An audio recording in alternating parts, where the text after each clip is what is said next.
Mic check, mic check. We live. Welcome back to the Hospitality Hacks Pro Show. Today, we're talking about what is the one thing that sets you apart from everybody else. What is the one thing that people are going to come back over and over and over and over to enjoy your brand? What is the one thing? If you had to boil it down to one thing, what is the one thing that you guarantee your customer, your client, your guest, whatever you call them? What do you guarantee them every time they come to eat and or drink at your establishment? We're talking about a brand promise today. All right, like I said, welcome back to the Hospitality Hacks Pro Show. I am your hostess with the mostest, Tasha Jackson, teacher, restaurant consultant, and soon to be food truck operator. We're about to try this thing again one more time, y'all. So I have a unique opportunity to bring you all along for the ride as we build a mobile food business from the ground up, starting from scratch.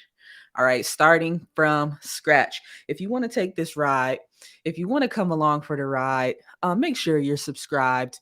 If you're not subscribed yet, go ahead and tap that button right now. If you're on YouTube, make sure you turn on the notification bells. We'll pause for a moment. We'll pause and let you do that. Okay.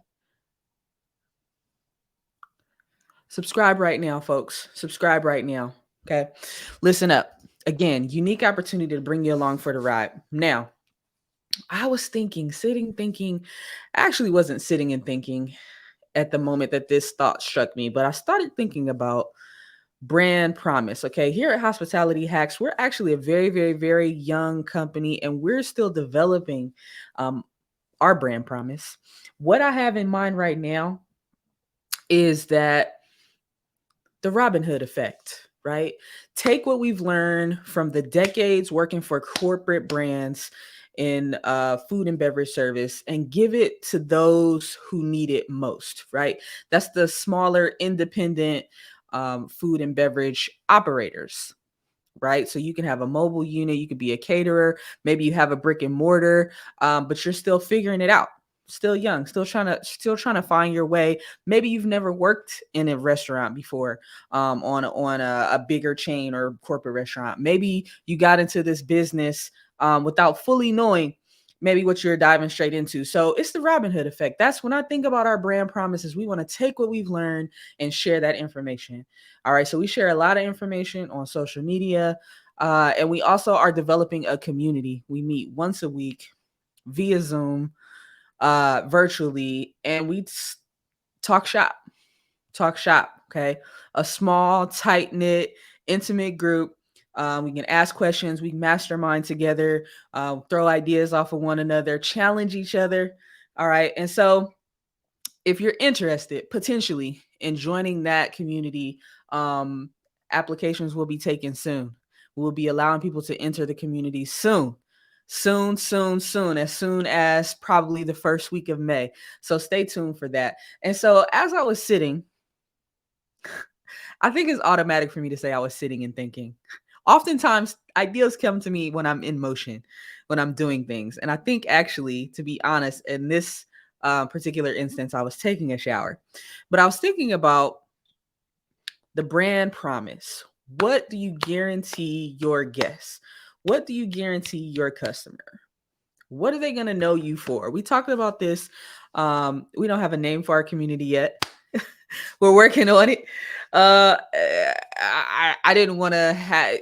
I have a bad habit of wanting to have everything perfect and in place, all I's dotted and T's crossed before I start something. But we just started, jumped in, feet first, right? And so we don't have a name yet. But in our community, we're talking about this um, over the course of the last several weeks. Is what is the one thing?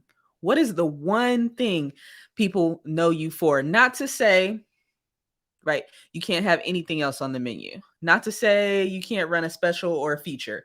Not to say you never change your menu, but what is that thing? Right? And I'm not saying food. What is the food item? Because it might not be the food. It could be the service. It could be the way you deliver the food or beverage. Right? It could be something outside of the food. I think we get so stuck because we are in food and beverage service, right? We get stuck in thinking that everything's about the food. It's not. That's not the whole story. That's not the whole picture, right? So And thinking through, so I was thinking two things, and I'm just taking y'all along this journey with me, my thought process. That's what it is today. Y'all just coming along with me, what I'm pondering, right? So thinking about hospitality hacks and what we want our brand promise to be. And it's essentially uh to be with you every step of the way on your journey. To be a helpful guide on your journey, not to tell you what to do, not to tell you something is right or wrong, but to offer a sounding board, to offer accountability, to offer feedback as you build, as you grow. Maybe you don't have anyone around you that understands the hospitality field or that's been in it or around it, right? And you need someone who can identify with you on certain things, right? That's what our community is about. And so I'm thinking about hospitality hacks, our brand image, our brand promise. And then on the flip side, I'm also thinking through this brand new concept of the mobile food unit, right? And if you tuned in last week, you recall that we call it a mobile food unit instead of a food truck because sometimes there is no engine, right? So you'll hear me use those interchangeably. You might hear me say food truck, you might hear me say mobile unit. But when you hear mobile unit, just think something that's moving. I'm on the go, right? It could be a cart, it could be a trailer, it could be a truck, right? It could be a caterer who's putting stuff in their car and taking it to a destination, right? That's a mobile food and beverage business. So I'm also thinking about this entity that we're about to start from scratch. What do I want that brand promise to be?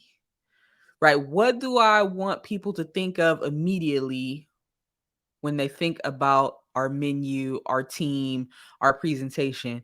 Right? And so it just got me to thinking that, let's dig into this thing. Right? Let's really dig into this thing. And so um we are at the very, very, very, very, very infancy stages, right? We do have a name. Okay, we do have a name, and I won't say the name yet. We haven't put in our trademark application quite yet, but started thinking about the name. Started thinking about the food type. What type of food do we want to serve? And also started thinking about how do we want to serve it? So those are the first, was that three things that I started thinking about when it came to the brand promise is the name. All right. Because what kind of chord does the name strike? Before you even taste my food, right? When you hear the name, what do you feel? What's the sensation that comes to mind, right? Started thinking about the name, started thinking about the food. All right. Secondly, interestingly enough, right? And then started thinking about how do we want to deliver that food. So I think I pick on McDonald's all the time, right? I pick on McDonald's all the time because it's a brand that is very widely known, that has done extremely well through ups and downs of the economy, that does well in lots of different environments. So I look to them to draw lessons often, right? And so I went to McDonald's last week. I don't frequent there often. But when I do eat there, I know exactly what I'm getting. I know exactly why I'm going there, and I know exactly how I'm going to feel when I leave after I eat the food. And so think about that. I know exactly why I'm going, what I'm getting, and how I'm going to feel after I get the product that I paid for. Ironically, I never go into a McDonald's drive-through and think, and I'm not walking in. Okay. So that's off the table. Most of the reason I go there is for speed. So I'm going through the drive-through, right?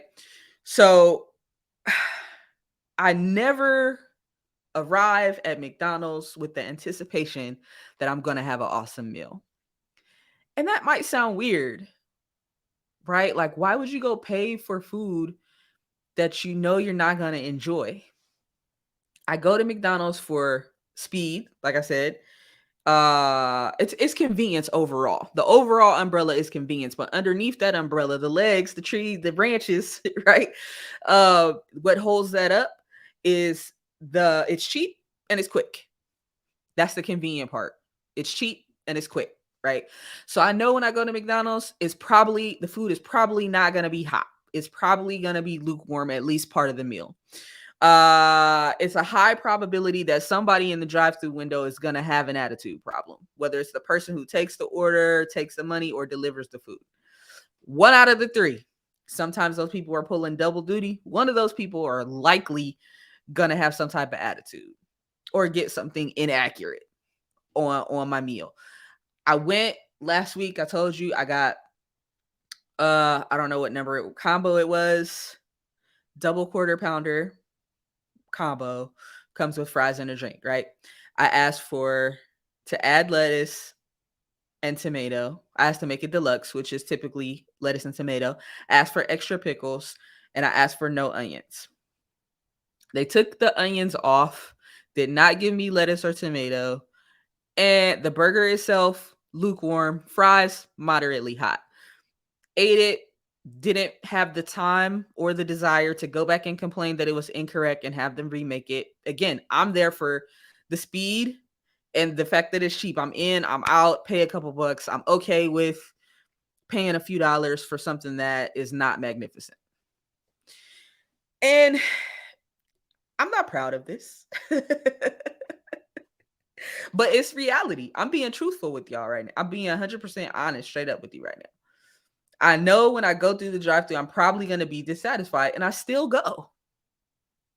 So they deliver on the promise that I'm expecting. What I'm expecting is the convenience. So here's the thing. If you don't deliver on convenience, now I have a problem. Wait, chef, you saying you didn't have a problem when the food wasn't hot? Nope, I expected it. You didn't have a problem when they got your order incorrect? Nope, I expected that too. You didn't have a problem when the girl was short with you and like cut you off in the middle of your sentence? Nah, I knew 1 out of 3 would have an attitude. But the reason that I'm there is the speed and the low cost of the meal. So if I have to sit in a McDonald's drive-thru waiting to order for more than 3 minutes, I'm probably driving off. Because you're not delivering on the promise that I expect, which is the speed factor. So if I have to sit and wait for something that's going to be mediocre, and I'm going here because of the convenience of speed, and you're not delivering on that, I'm out. Does that sound weird? Y'all can tell me if I'm off. It makes perfect sense in my head. I don't know. Y'all tell me. Agree, disagree? Let's talk about it. Let's break it down a little bit. But brand promise, what are people coming to you for? Now, the promise that you deliver on hopefully aligns with what you are trying to give out, right? What you are trying to provide. Hopefully that aligns with the expectations of your guests. That would be the best possible scenario, right? I don't know what McDonald's core values are. I have looked up their mission statement before. Matter of fact, I probably still have it. Let me see if I still have it on my drive, because we were looking at a few different companies' mission statements. Let me see this handy dandy. I love Google Documents. Let's look at this handy dandy Google Drive here. Ooh, here we go. Oh. All right, let me share my screen. I'm gonna read this to y'all, but for those who are watching on YouTube, I'm gonna also share my screen. Now y'all know. Let me get it together because I struggle with the screen share sometimes. Who else has a million tabs open? Who else? Raise your hand. Raise your hand if you keep more than 5 tabs open at all times. Okay. Am I alone? Y'all don't leave me out here by myself. Am I alone? I always have at least 1, 2, 3, 4, 5, 6, 7, 8, 9, 10, 11, 12. Not bad. I have 12 tabs open. I'm not doing horrible. All right. Let's look at a couple of where's my share button? Hang on, y'all. I'm getting it together. Present. Share screen. All right.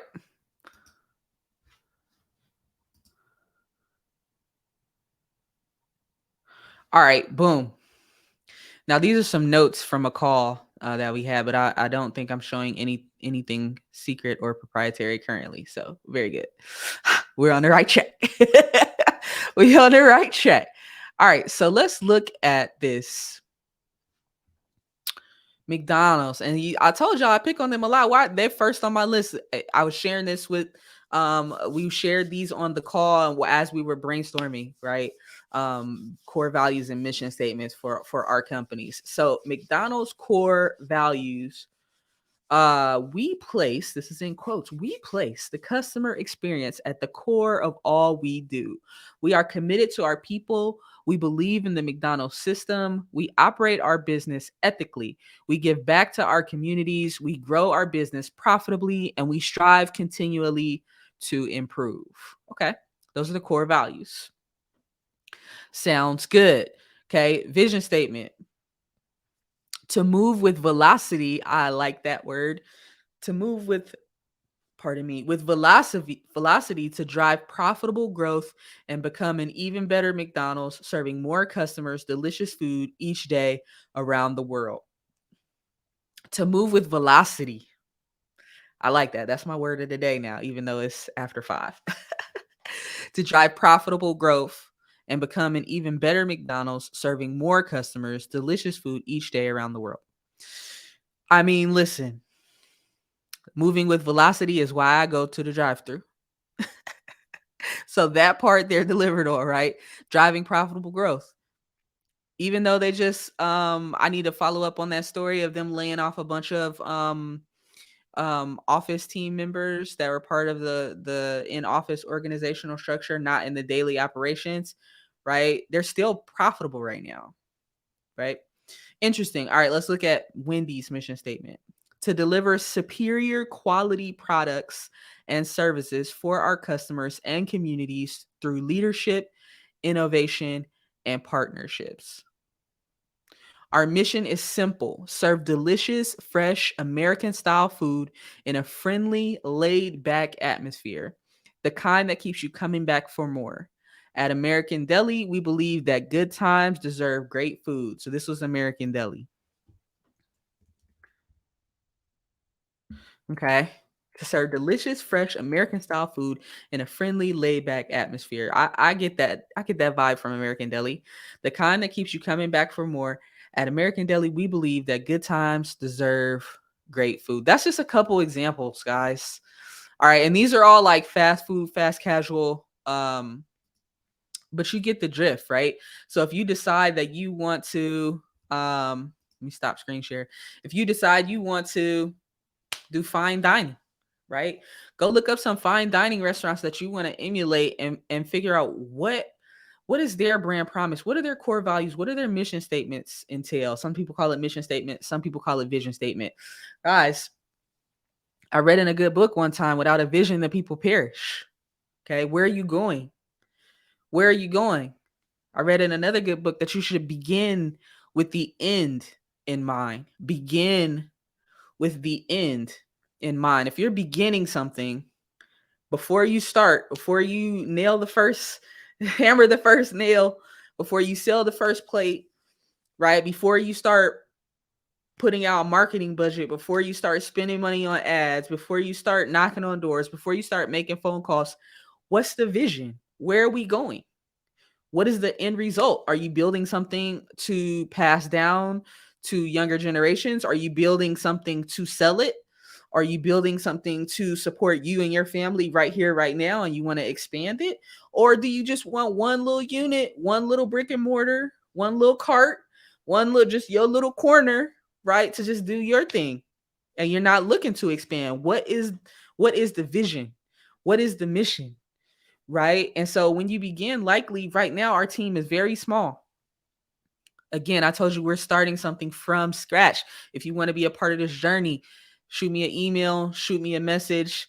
All right. We're going to document this journey from the beginning, step by step, starting a mobile food business step by step. What are we thinking about? Right? It's so fresh right now. We've applied for no trademarks yet. We don't have a logo yet. We have a name. We have an idea, and we have what we want, the feeling that we want to give to people. We know an idea of what the menu will be, right? So we're going to build this thing step by step. If you want to come along for the ride, maybe you're thinking about starting your own mobile unit. Maybe you already have one. Maybe there's some gaps you feel like I need to fill in the gaps, or there's some things I don't know. Maybe you're just doing some preliminary research to see if it's something you would be interested in. All right. Maybe you just like a good story and you want to jump on from the beginning and see where this thing goes, right? Let me know. Again, we will be opening up our group coaching call that happens every Wednesday evening soon. It's not quite open yet. We have began. We've been meeting, and we'll be opening up to new people soon. All right. And you can come with us every step of the way from the beginning. From the beginning. Okay. So, talking about brand promise, talking about that feeling you want to give people, talking about what do you want to deliver on? What do you want people to think about when they think about you? Okay. What do you want to hang your hat on? Right. What do you want to be known for? It might be one menu item. It might be a cultural thing. It might be there's so many little nuances that you can decide to go through. So I want to show y'all this. If you've heard um of Pinky, the owner and founder of Slutty Vegan, pretty dope that she's on the cover of Jet. Jet is making a comeback, y'all. So she is all up and through this thing, right? And I've been kind of watching. I can't say I've been closely watching Slutty Vegan, but I from afar have been admiring and kind of keeping a little tab, right? They got some recipes in here. And this is pretty dope because it's a collector's edition, right? And I think I never picked up a Jet magazine, so we didn't really read magazines at our house when I was younger. But I know that they went away and now they're coming back, right? And so this is kind of a new, like the whole thing is kind of featuring Pinky, right? So here's the beautiful thing that I like about this. Okay. So I just quickly say, in order to be balanced, I don't consider myself a journalist. I probably should start doing disclaimers when I come on here and say everything that is said is my opinion, not the opinion of the place that I work, anybody else. All right. They are the opinions of my company because it's mine and I don't have anybody to tell me different right now. But I like what Slutty Vegan is doing. I have not ever tried the food, but like I said, I've watched from afar kind of the building of the brand, right? And so what I like is that it's making eating vegan fun for people who may have shied away or didn't want to try it before. It's provocative, like some of the names, right? Um, like Sloppy Toppy, I think is the name of one of the burgers. I think another one is Fussy Hussy or something like that. So it's a whole movement, right? It's a vibe, it's a thing, right? So she had people lined up. If you follow them on social, you can see they'll show videos of people lined up down the block, around the corner, waiting hours for food. Um, and it's a movement, right? And so it's giving people something to hold on to, right? And so when we think about our brands and building something new, that's how we want to think. It's like, how can I create something? It doesn't have to be super sensational, but give people a reason to want to give you a try. And then when they do give you a try, what's their reason for coming back? Okay, so I talk about that all the time. It's not the one-time guest that pays the bills. It's those repeat guests that come back over and over and over and tell a friend who tells a friend. Those are the ones. So not how can you get people to try your food one time, but how can you deliver so strongly on your brand promise that they are guaranteed to come back and or to tell somebody else about it. And that's what it's about. And that's how we have to think. And that's how I'm thinking right now as we're building this brand up, right? And so I'm gonna plug one more thing and then we're gonna be done. All right. One more thing is this. There's a webinar coming up May 17th. Check the description box for details. If you want to know the steps that I'm going through, the steps that we're thinking about as we build our mobile unit from the ground up, the first 7 steps. I was going to say 10, but that might be a reach. The first 7 steps to get started. Sign up for the webinar. It's on Eventbrite. It's called the Food Truck Quick Start Guide. All right, we're going to be going through step by step the things you need to pay attention to, the things you need to get done in order to get started. All right, no fluff, actionable items, things that I'm physically actually doing myself. I've taken lessons from the L's, the losses, right? Taking lessons from the losses from previous ventures and applying them to this. Taking lessons from my 20 plus years in the corporate restaurant space and applying it to this. Taking lessons, right, from the interaction I've had teaching culinary arts and hospitality curriculum for the last 3 years and applying it to this. All right. So it's going to be, this webinar is going to be chock full of information, actionable items. You'll want to take notes. It's Wednesday, May 17th, starts at 7 p.m. Eastern Standard Time. 7 to 8 will be on for an hour. If you have questions, bring them. All right. It's applicable to whatever state you're in. All right. We're going to tailor the information to be useful for as many people as possible. And I'm excited about this. I've never done a webinar before. And so I know a lot of people are out here doing free webinars. I've been to a few myself. This webinar is not free. If you want the free content, make sure you're subscribed. Make sure you're subscribed to the show. Okay, that's where we give out the free content. When it comes to courses and books and webinars and stuff like that, they will be paid products. All right, and so it's not for everybody. It's $7.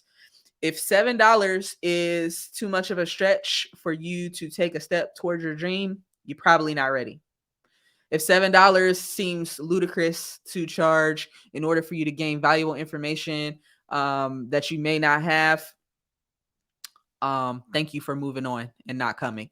All right. We only want people who have a serious interest in the industry. We only want people who are going to be engaged, are going to be taking notes, are going to be asking questions. Okay. So the $7 helps weed out some folks, believe it or not. I know for some of y'all, you're like, $7, that's it. For you, for those people who are thinking that, believe it or not, some people are not willing to pay $7 for a product that's going to give them information. So, hey, listen, it's not for everybody. Again, we want people who believe that investing in yourself is worth it. You're worth $7. Okay. And listen, if you don't want to be bothered with the community, if you don't want to be bothered with the webinar, there's also another outlet for you. You can also just pop on Amazon and grab the book Above Average Service to get an introduction into what we talk about and what we do. 10 keys to unlock repeat guests and increase sales for your restaurant. This can also apply to some mobile units, a lot of these keys. Okay. So I'll leave the link for that too for y'all in the description box. Okay. Super looking forward to this. All right. We're not going to talk too heavy in the webinar about what I just talked about. We are going to cover it, but not a deep dive into what are your core values and what is your brand promise. Because I think people need to wrap their minds around the operational piece usually first. All right. But just keep in mind that brand promise is just as important as understanding where you're going to buy your food from. It's just as important. That's your supplier. It's just as important as some of the other aspects of the business, right? Your costing, your labor costs, your food costs. It's just as important, right, as understanding what should our uniform look like? Do we have a logo, right? Do we have colors? What do our colors mean? Why do we pick them, right? All those things, right? So we're going to dig in we're going to dig in the first 7 steps that you need to do to go ahead and get your mobile food unit started and going. Thank y'all for tuning in to the Hospitality Hacks Pro show. Glad to have y'all today. Had to get a couple things off my chest, share a couple things with y'all. If you have questions about anything that was discussed, or have a question about how to start a mobile unit, or how to start a brick and mortar, I've done both with varying degrees of success. I told y'all last week, I'm not here to tell y'all how to make $1 million yesterday. Okay. I'm here to share lessons that I've learned through my career, and things that I'm actually going through right now as we speak, and convey it to you in real time, and hopefully in a way that is simple to understand, and hopefully that you can use. Okay. And so if you're looking for a get rich quick scheme, if you're looking for somebody to tell you, yeah, buy your food truck today, you'll be rich by the end of summer. That's not the message that I'm going to tell you. Okay. It's not the message that I'm going to tell you. But what I will tell you is, if you build a brand and you are consistent, and you have advisors and people around you who can help be a sounding board for you, and you show up, you do your due diligence, right? And you consistently build on your brand to the point where people will come back looking for you. People will tell a friend, who will then tell a friend. You can grow a brand. You can grow a business. And it doesn't have to be a crazy, never thought of before food product or a beverage product, right? It could be something simple, straight to the point, that has quality. And as long as you're delivering on your brand promise, the people will come. The people will come. All right. And so anyway, I'm not going to hold y'all too much longer. Thank y'all once again for tuning in. I'm your hostess with the mostest, Tasha Jackson. Thank you for listening to the Hospitality Hacks Pro show, where we talk about interesting topics in and around culinary arts and hospitality, as well as give you tips, tricks, and tidbits, hacks, if you will, to help you navigate your way through the industry. Until next time, folks, we're out.